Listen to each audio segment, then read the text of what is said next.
السلام علیکم ورحمۃ اللہ وبرکاتہ نحمدہ ونصلی علی رسولہ الکریم اما بعد فاعوذ باللہ من الشیطان الرجیم بسم اللہ الرحمن الرحیم رب اشرح لی صدری ویسر لی امری واحلل عقدۃ من لسانی یفقہوا قولی رب زدنی علما۔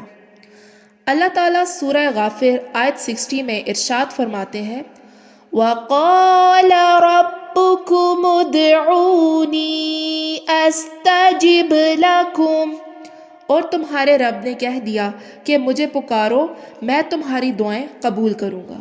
تو انشاءاللہ آج ہم جانیں گے دعا مانگنے کے آداب کے بارے میں اور دعا کی قبولیت کے اوقات کے حوالے سے۔ تو دعا مانگنے سے پہلے ہمیں اپنی نیتوں کا جائزہ لینا چاہیے، یعنی اخلاصی نیت اور پوری توجہ کے ساتھ دعا کرنی چاہیے۔ رسول اللہ صلی اللہ علیہ وسلم فرماتے ہیں انما الاعمال بالنیات، اعمال کا دار و مدار نیتوں پر ہے، تو ہمیں نیتوں کو خالص کر کے دعا مانگنی چاہیے۔ اس کے بعد دعا کا آغاز حمد و ثنا سے کرنا چاہیے۔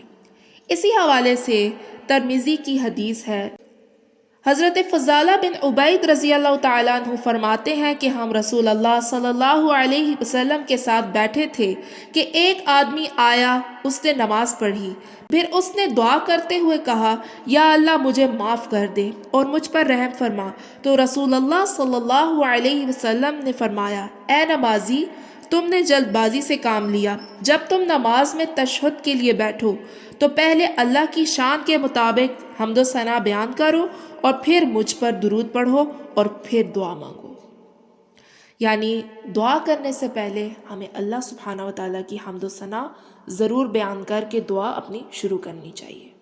اللہ تعالیٰ کے علاوہ کسی اور سے نہ مانگنا۔ اس کے حوالے سے سورۃ الفاتحہ آیت نمبر 4 میں ارشاد ہے إِيَّاكَ نَعْبُدُ وَإِيَّاكَ نَسْتَعِينُ، ہم تیری ہی عبادت کرتے ہیں اور تجھ ہی سے مدد مانگتے ہیں۔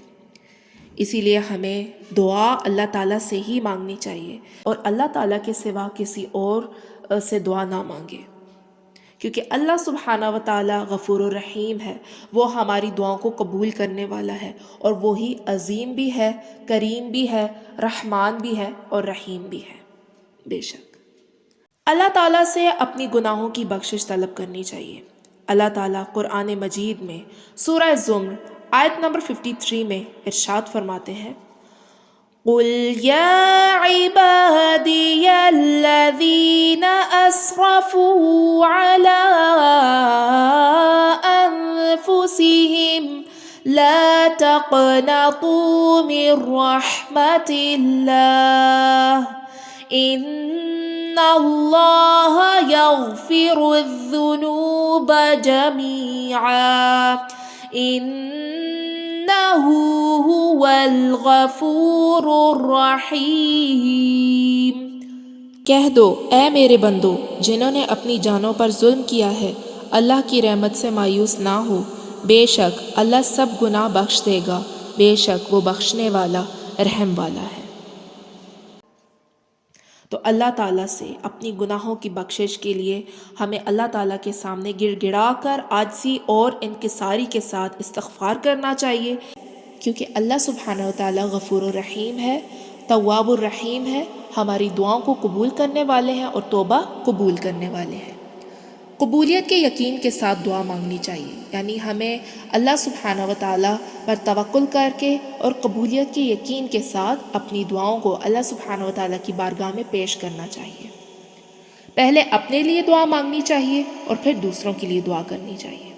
نعمتوں پر اللہ سبحانہ و تعالیٰ کا شکر ادا کرنا چاہیے، کیونکہ اللہ تعالیٰ قرآن مجید میں سورۃ الفاتحہ آیت نمبر 1 میں ارشاد فرماتے ہیں الحمد للہ رب العالمین، سب تعریفیں اللہ کے لیے ہیں جو تمام جہانوں کا پالنے والا ہے۔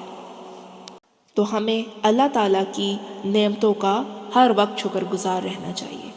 اگر ہم پہ کوئی تکلیف آتی ہے، کوئی پریشانی آتی ہے، تو اس دوران بھی ہمیں اللہ تعالیٰ کا شکر ادا کرنا چاہیے اور یہ کلمات کہنے چاہیے الحمد للہ علی کل حال، ہر حال میں اللہ سبحانہ و تعالیٰ کا شکر ہے۔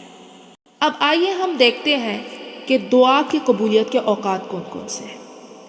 اذان اور اقامت کے وقت دعا مانگنی چاہیے، تو اس ٹائم ہماری دعا قبول ہوگی۔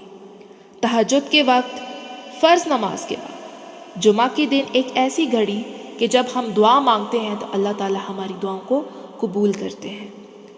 سجدے میں، سحری کے وقت، اور چونکہ آگے رمضان بھی آ رہا ہے تو ہمارے پاس ایک بہترین اپرچونٹی ہے کہ ہمیں سحری کے ٹائم پہ دعا مانگنی چاہیے۔ روزے کی حالت میں افطار سے پہلے، یعنی جب ہم افطار کرنے والے ہوں اس سے پہلے ہمیں دعا مانگنی چاہیے۔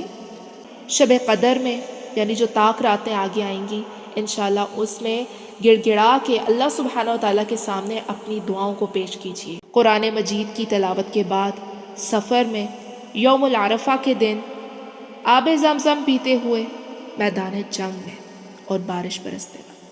تو اللہ تعالیٰ ہماری حاجات کو، ہماری دعاؤں کو قبول کرے۔ آمین ثم آمین برحمتک یا ارحم الراحمین۔